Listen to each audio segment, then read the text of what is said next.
and welcome to the second installment of Hunt of Crappy to Obscure. I had an early miss up on my last recording due to some kitty cats. Yes. So I'm trying again. I hope you enjoy. Now this story was actually brought to me by a classmate of mine that he wrote. The story is called Hunting Grounds. The author is Steve Jenkins. So, shall we begin? The finely carved oak feels warm to the touch, my fingers intimately following the curves of the wood, tracing the etches and markings of the master who created it. A taut string runs from top to bottom, a bow of the highest grade, held firmly in hand, will be used for its sole purpose. My arm reaches back for the feathery tip of the hollow arrow in my bound quiver. The arrow sits neatly in the grooves of the bow. Sweat drips from my forehead, splashing neatly on my exposed arm. I draw back, the bow creaking in protest, the string pressed tightly against my fingers, and the arrow perched calmly, ready to unleash its fury. I raise my aim, adjusting the trajectory as a calm wind blows from the west.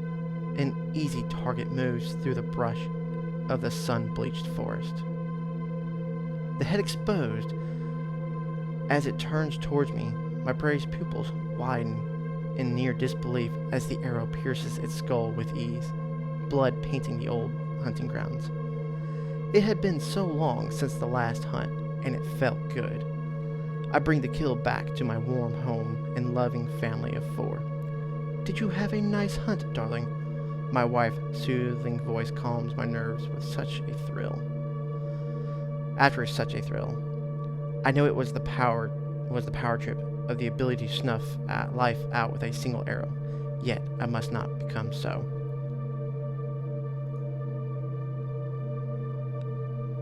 I did. I just finished skinning it. I'm letting it drain in the butchery now. We are a family of butchers, an archaic and violent terms to be used for a profession which requires the finesse of an artist's brushstroke. After the blood is drained, the meat is cured into fine pieces, dark meat, ribs, sirloin, thin and thick cuts, and stew. Meat is our lifeblood and very important for our family. Tomorrow, the most recent kill will be sold in the small town we live in, a town who knows the quality of our cuts. As I lay to sleep, the image of the truest shot I've fired in years plays through my mind over and over, repeating each time just before it strikes my prey. I soon wake to face tomorrow and share the glory with the rest of the people of the town.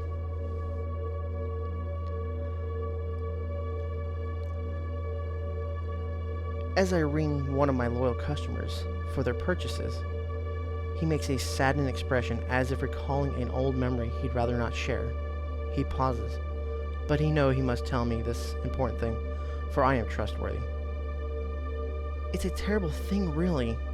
He stops yet again, torn between voicing this concern of his and the pain of it all. "What is it, Thomas?" I answered in the most caring tone, for I am trustworthy. "It's just the boy from across the street from me. You know, the Bradley's little one, right?" "Yes, I know of him. Has something happened?" To keep my sincerity, I focus myself intently in his eyes, showing that I am a concerned citizen of these wonderful hunting grounds. "Well, he was out in the forest yesterday, but he never came back. At first, they weren't too concerned about it, you know, kids these days. But the later it got."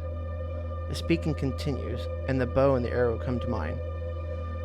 They almost seem to appear in my hand, but this cannot be. The power returns, but it must remain away for now. Thomas, my loyal customer, finishes while his stubby fingers scratch his balding head. "You haven't seen him, have you?" "I sure haven't, but if I do, his parents will be the first to know, I assure you."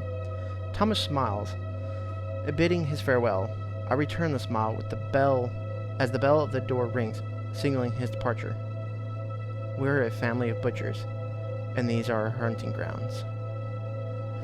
Well, I'm still new to creepypasta, and I gotta say, When I first read this one, it threw me for a loop. I mean, I had to kind of go reread it again, but I actually enjoyed it enough that I asked him for permission to read this to you guys. I think he wants more people to know. I've also asked him if he's got any other kind of writing he's doing, just to hand it to me. And of course, I'll be giving him credit for it all, because it is pretty good. On to other news. I am actually kind of working with my format on what I want to be, how I want to do it. And I realized that the voting isn't going to work the way I thought it was. We just don't have enough participation fully for it. None of our forum members' faults. Just that we're such a small forum and everybody's got their own lives to do, that I think I'm just going to start reading what we post in the forum, our own stories. I've got a lot to work with right now, so the more we get, the more stories we have, the better. But this will give our forum members time to shine, to get their pastas out. And maybe, new people can come and join us, see what we're doing. If you guys get the chance, please check out Midnight Marinara, hosted by David King, as he reads creepypastas with his co-host Ed Pallet. That segment's Undercooked Analysis. It's a live reading, or I should say more of a analytical look at a lot of creepypastas. Really good if you're trying to write your own. They give great clues or great tips as they're reading them, what works, what doesn't.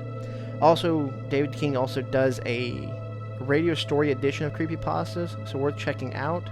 Please check out Slime Beast's channel, or technically now Too Spooky.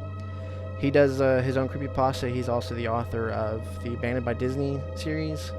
Check him out. Enjoy it. A good shout out to our forum member Skillflea. He has his own podcast out, Scare Your Friends, up on YouTube. Give him a check out too. And if you like what we're doing, please head over to the Midnight Marinara forums. I will leave a link below.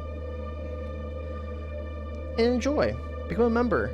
Join us. Help us spread. Bring me some new pastas and I'll read it. And especially since it's forum members, I will give you all credit. Alright. Hopefully next time I won't be so long in recording.